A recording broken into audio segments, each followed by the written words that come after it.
Shout out to G-Man Boxing.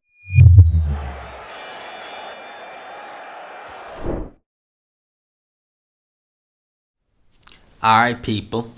This weekend we have Dmitry Bivol versus Gilberto Zurdo Ramirez.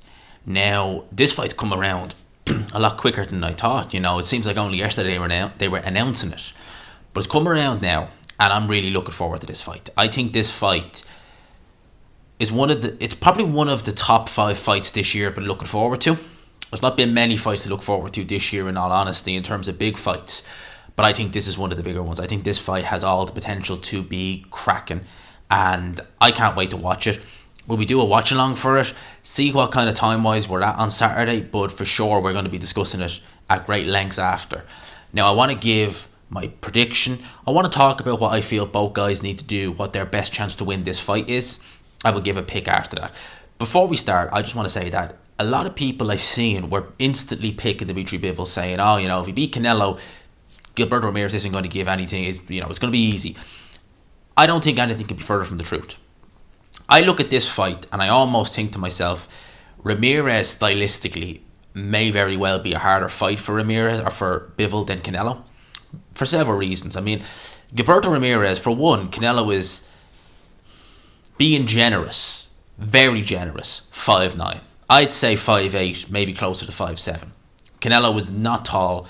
He's super middleweight is his division, right? That's really where his body is probably at its best. That's where he's, in his natural element. Dmitry Bivol is not the biggest light heavyweight in the world. He's 6 foot tall. He looked bigger than Canelo on fight night, but it's not, a crazy weight discrepancy. And he's always said, he can do 168 pounds. Gilberto Ramirez is the guy coming up, remember. Now, he moved up 2019, I believe it was, to light heavy. Prior than that, he was campaigning at 168 pounds. He was the BBO champion at 168. But Ramirez is a 6'2" southpaw who is absolutely massive at the weight. And I think this is going to be... He's bigger than Joe Smith. And Joe Smith's a unit at 175 pounds. So that kind of says it all. And I think he's better than Joe Smith, personally. Let's get into the tale of the tape here, right? So, with the challenger, Gilberto Ramirez, 44-0, 30 knockouts.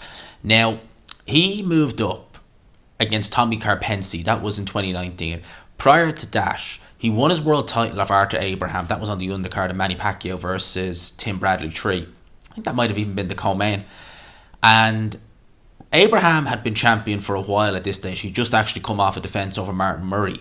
And Gilberto Ramirez absolutely put on a clinic. I think he won pretty much every round on all the judges' scorecards. I think he did win every round on all the judges' scorecards, actually. He hurt Abraham noticeably in the second round from a right hook. And in fact, actually, this shows the heavy-handedness that Gilberto Ramirez has. Because if you look at the hook he landed on Abraham in that second round, in that fight, he didn't get full rotation in it. And it was almost like... Do you remember when Kovalev knocked Ward down? When he caught Ward, rather than catching him with the knuckle part of the glove, he kind of caught him with the finger part. So it wasn't a full-blooded. He never got a chance to fully turn his hand around. And Ward still went down. This was kind of similar. Didn't land the cleanest. Didn't land with the knuckle part of the glove.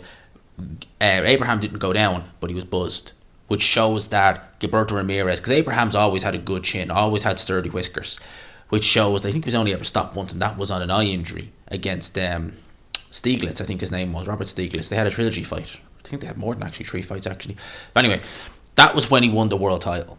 Now, he went on to defend it several times. He obviously fought Jesse Hart. That was in 2017. And he fought Jesse Hart again in 2018. Now, both Hart fights were competitive.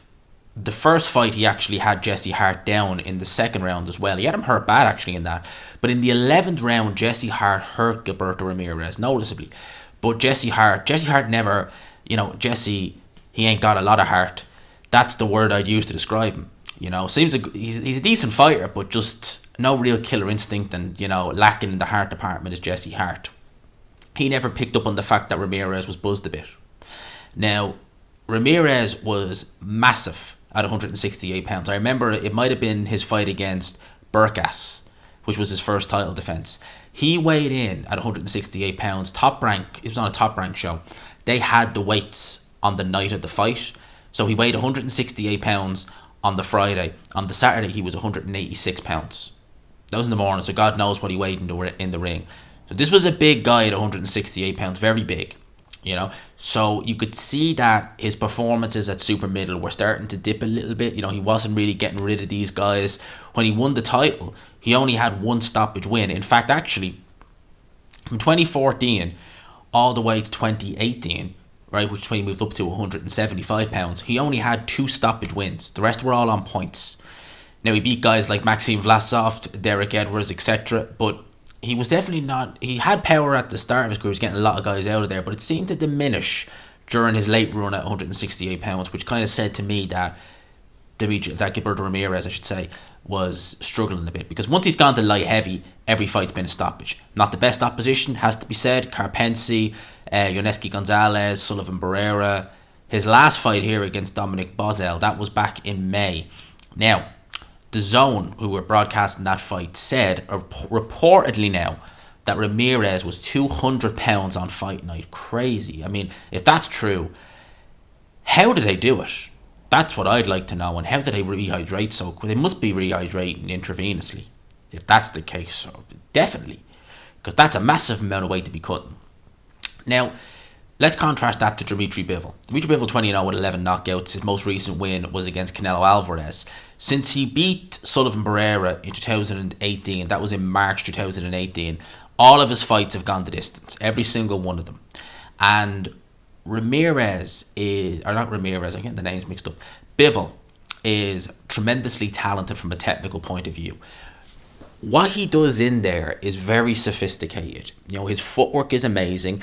The little subtle things he does just to offset the rhythm and offset his opponent is really impressive. If you ever watch Dmitry Bivol, a lot of the times when he's in there, especially when he's in there against guys who are orthodox looking to throw the right hand, he will often take a step back with his jab and hand out.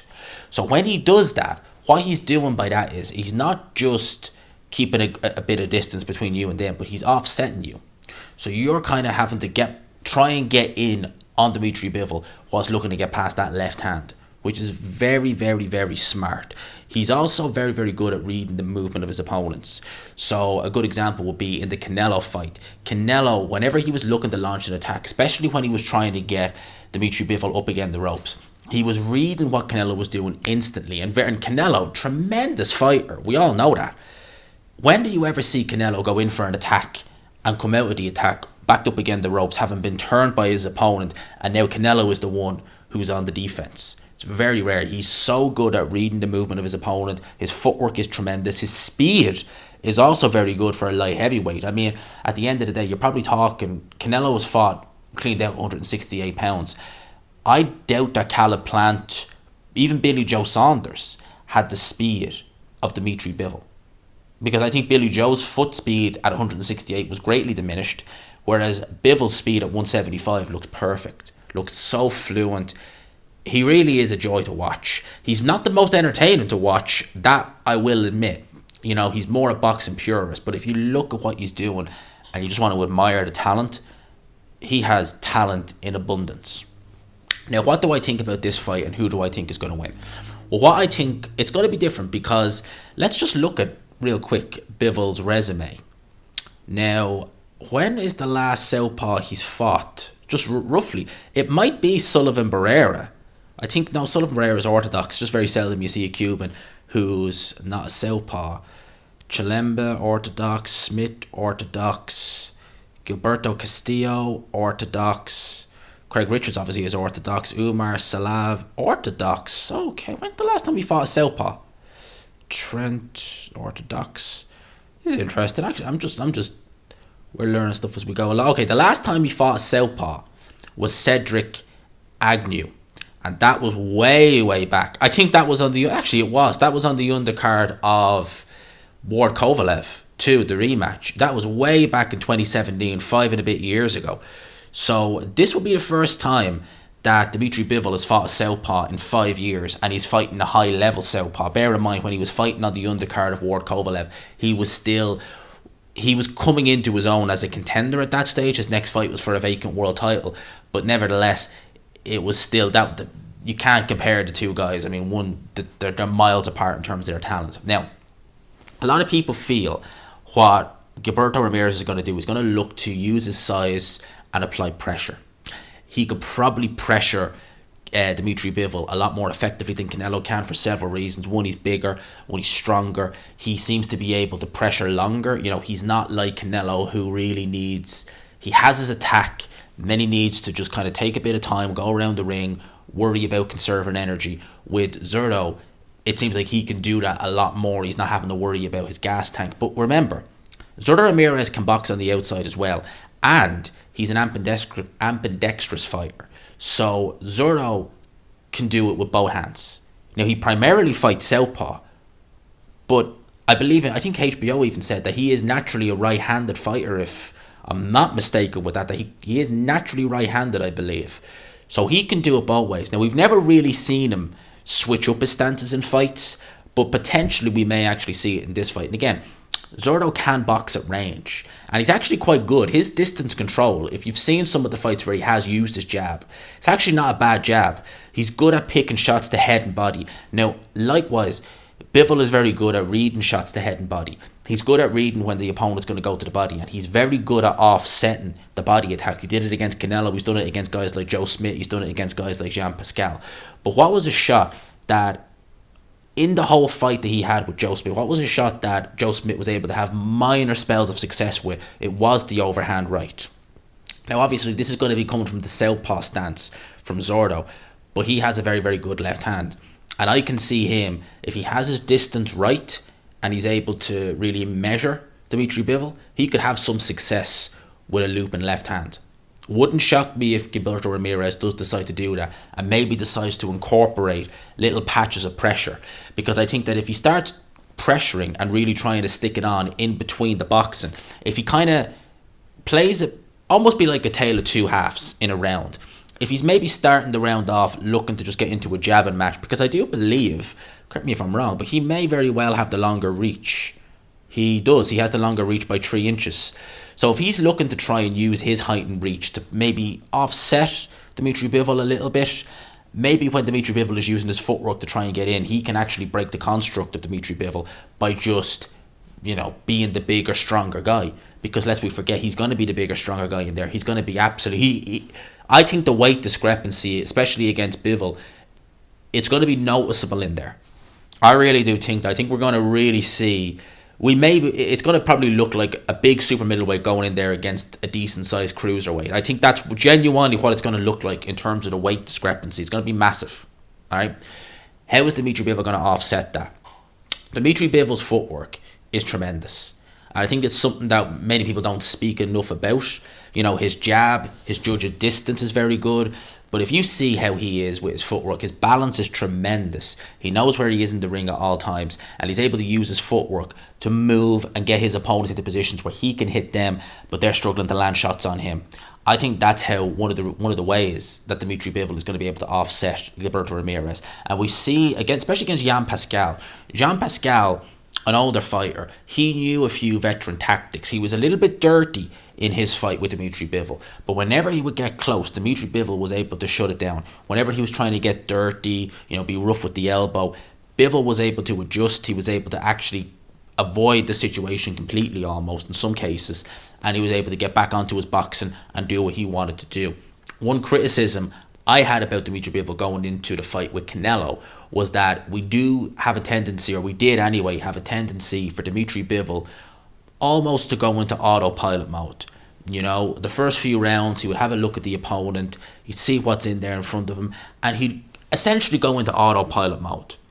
So against guys like Craig Richards, who he could have probably stopped Craig Richards if he went through the gears, he just decided to just stick around and just kind of go through the fight knowing he was always in control. He's not going to be able to do that against Gilberto Ramirez. We saw him go through the gears against Canelo, and he's going to have to do it against Ramirez, because if he doesn't, Gilberto Ramirez may very well overwhelm him in this fight. Do I think Ramirez will stop? Do I think he has the power to stop Bivol? Yeah, I do. I think Bivol may take a good shot, but I think that Ramirez is going to be a harder puncher than Canelo. I think his shots are going to have a lot more, well, they're definitely going to have a lot more weight than Canelo's, and I think he'll be a lot more He'll be thinking about defense a lot in this fight, will Dmitry Bivol, 100%. Likewise, do I think that Dmitry Bivol has the power to hurt Ramirez? I absolutely do think that. I think, as I said, Bivol is content to go through the motions in a fight, and just if he knows by doing the bare minimum, by just keeping my range, sticking to my boxing, I'll win a comfy decision, and that's what I'm going to do. He's not really been a guy who's been pushing for knockouts as much over the last few years, but the knockout power is there. I've said that about Bivol several times. The knockout power is there, but it's just a case of, do I want to use it? I think he stung Canelo a couple of times in their fight, and Joe Smith Jr. even said it. You know, he was hurt early on by Bivol, and he went into a shell a little bit in that fight. So make no mistake, there's punching power there for Dmitry Bivol, and I think he has the power to be able to hurt Gilberto Ramirez. What I think both guys need to do, as I already said, Ramirez, keep and try and use your long range boxing in parts, but also try to apply effective pressure. Don't just go in there willy-nilly looking to apply pressure on Bivol, because he's too good for that. He can see that coming. You want to be very smart with your pressure. You want to be very effective with it. You don't want to just go in looking to load up, looking to put it on this guy. Be very smart with it. Maybe if you feel him tiring down the stretch and you still have a good bit of stamina left, maybe decide to go a little bit harder on him and maybe set a pace that he's not comfy with. We'll see how that goes.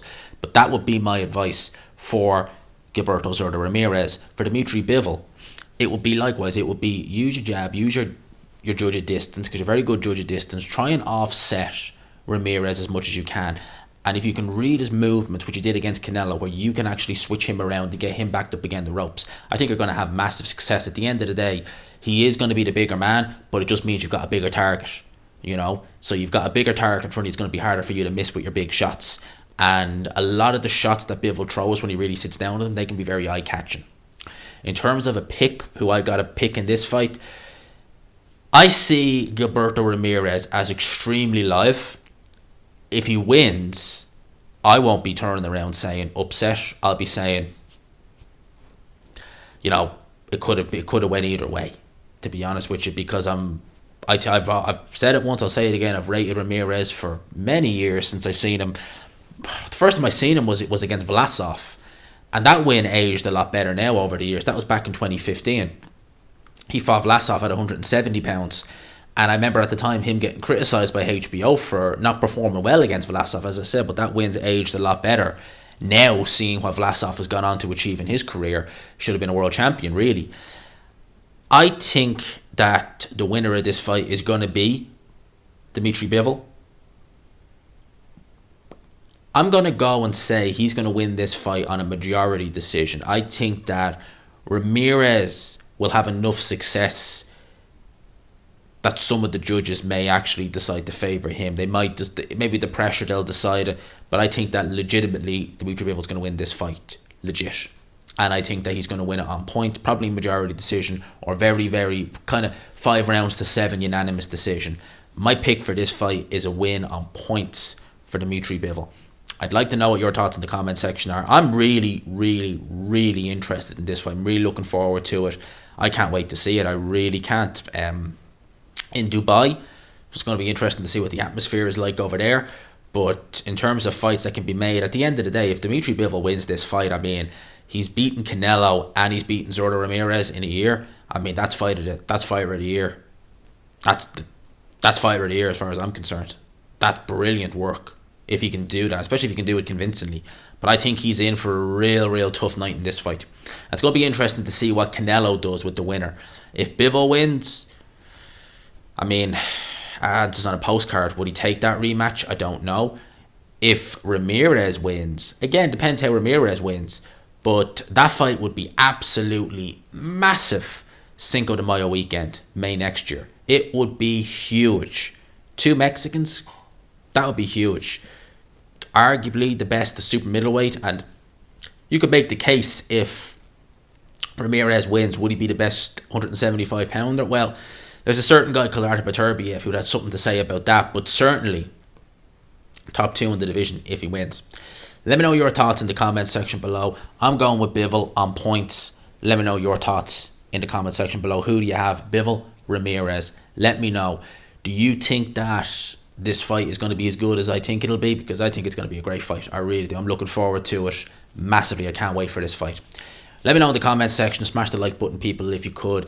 Hit subscribe, of course, if you haven't already. We're getting there, lads. We're getting there. We're nearly halfway to 10k. Let's do it. Let's bloody well do it.